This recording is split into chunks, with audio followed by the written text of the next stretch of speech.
একঘেয়ে চিকেন পকোড়া খেতে খেতে বোর হয়ে গেছো তোমরা? তাহলে আজকে নতুন এবং আলাদা টেস্টের একটা চিকেন ফ্রাই আমি তোমাদেরকে শেখাবো। তাহলে চলো দেখে নেওয়া যাক। প্রথমেই আমরা টুকরো করা চিকেনে আদা রসুন পেঁয়াজ একসাথে বাটা, পরিমাণ মতো নুন, ডার্ক সয়া সস, গোলমরিচ গুঁড়ো, পাতিলেবুর রস দিয়ে ভালো করে মাখিয়ে প্রায় আধা ঘন্টা ম্যারিনেট হতে রেখে দেবো। চলো এবার তাহলে ডিমের সাদা অংশটা আমরা মাখিয়ে নিই। তোমরা কিন্তু পুরো ডিমটাও দিতে পারো, আমি দিইনি। আমরা তো সবাই নর্মালি কর্নফ্লাওয়ার বা ময়দা বা বেসন ইউজ করি। আজ আমরা ইউজ করব ওটস এবং সবথেকে টেস্টি লেজের চিপস, এবং ভালো করে দুটো একসাথে মিক্স করে নেব।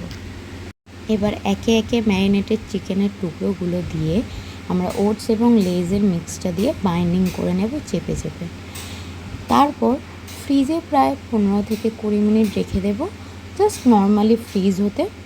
তোমরাও কিন্তু বাড়িতে ঠিক এইভাবেই ট্রাই করো এবং আমাকে জানিও যে কেমন লেগেছে তোমাদের।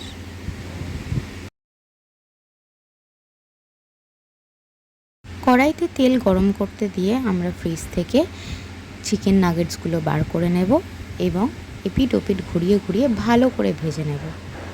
পেঁয়াজ কুচি এবং টমেটো সস দিয়ে আমরা গরমা গরম সার্ভ করব লেজ চিকেন ফ্রাই।